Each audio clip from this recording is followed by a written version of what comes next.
Y para conocer el origen ancestral y simbología de este juego, que hoy en día es considerado como un deporte, nos acompaña esta noche en Luces en la Oscuridad Jordi Mata, licenciado en Historia Contemporánea y escritor. Doctor Mata, profesor, muy buenas noches. Muy buenas noches. Bienvenido, profesor. ¿Cuánto tiempo? Pues sí. Para empezar, ¿qué leyenda existe acerca del origen del ajedrez, Jordi? Hay un par, alguna que está incluso relacionada con Platón, pero la más célebre es la que lo vincula con un rey de una parte de la India llamado Sherán, que entró en una profunda melancolía a partir de la muerte de su hijo en una batalla. Para sacarle de este estado de postración, uno de sus cortesanos, un sabio llamado Sisa, le enseñó un juego que consiguió sacarle de este estado de abatimiento. Llegó a entusiasmarle lo que hoy en día conocemos como ajedrez. Y satisfecho por haber salido de su melancolía gracias al entretenimiento, Sherán le dijo a Sisa que quería como recompensa por el juego en sí.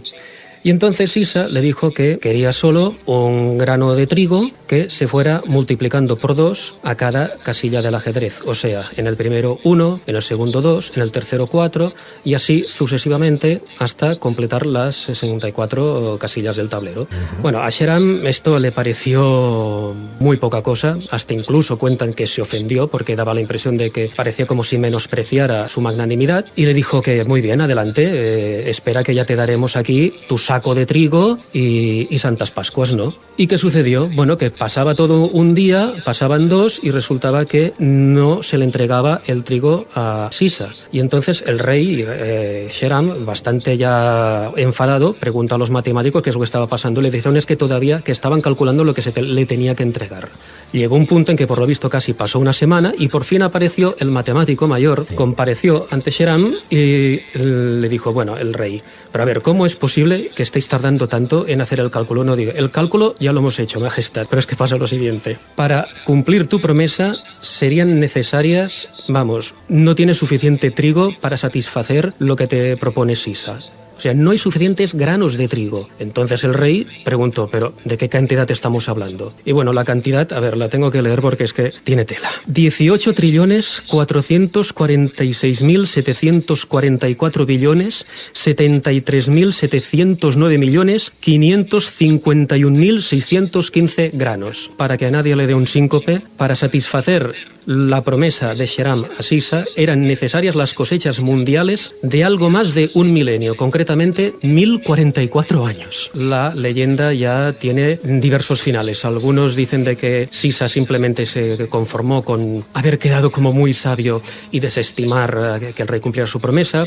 Otras de que el rey se enfadó tanto que mandó ejecutarle, y otros dicen que del hijo de Sisa, que se llamaba Shah, viene el nombre del juego Shak, o sea, jaque. En cualquier caso, los historiadores coinciden en que el primer antecedente legítimo del juego se encontró en la India con una datación del año 470 a.C., ¿no? Sí, exactamente, aunque hay que precisar que los juegos de tablero son más antiguos que el ajedrez propiamente dicho. Se han encontrado ya juegos de tablero cuadriculado que se remontan al año 3000 y que se han encontrado en excavaciones tanto en Pakistán como en Mesopotamia.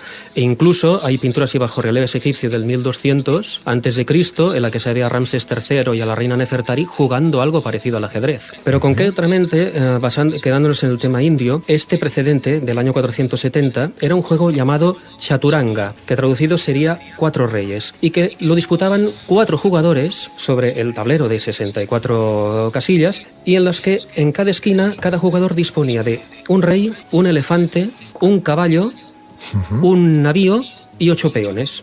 Y el objetivo del juego era, el que es hoy, simplemente proteger a tu propio rey y vencer, apoderarse del rey de los contrarios. Ahora bien, había unos elementos distintos, empezando claro que había 4 jugadores, pero sobre todo de que las jugadas venían determinadas por un dado. Había el factor azar para disputar las jugadas. Luego ya, con el tiempo, el dado se suprimió, o sea, se suprime el factor azar, queda sustituido por la reflexión, el pensamiento, y de 4 jugadores pasamos a 2.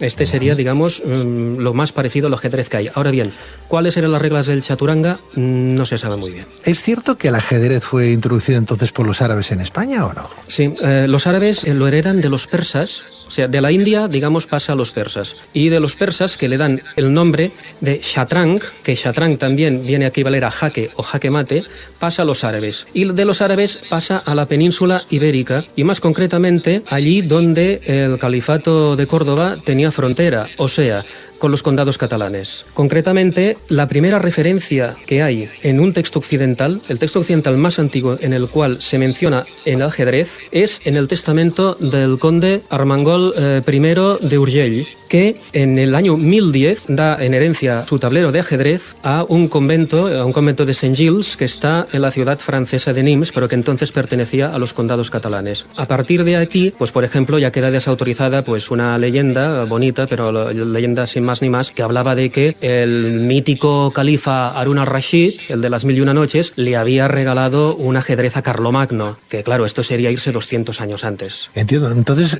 ¿cuándo se empieza a considerar al ajedrez no solo como un juego, sino como un medio de demostración intelectual, profesor? Pues a partir del momento en que pasa a lo que sería el vehículo de cultura del momento, o sea, los libros, cuando ya empieza el juego a tener suficiente interés para que se anoten las partidas. Y el primer testimonio, pues también no nos movemos a la península ibérica, es en el libro de los juegos que Alfonso X el Sabio hizo escribir entre el 1252 y el 1254. Y hemos de tener en cuenta que el tratado de ajedrez más antiguo que se conserva está escrito en castellano, Luis Ramírez de Lucena, que se dice que era un judío converso y que está impreso en 1497. O sea, a partir de que el juego es lo suficiente tomado en serio ya para un rey, hay que darle un crédito. O sea que la simbología sería la de este tablero. ¿Cuál sería entonces? Digamos, el juego se mantuvo inalterado desde los tiempos de los persas hasta el siglo XV. Y entonces, entre los siglos XV y XVI, es cuando se introducen toda una serie de reformas, sobre todo en lo que se refiere a las piezas y a sus movimientos.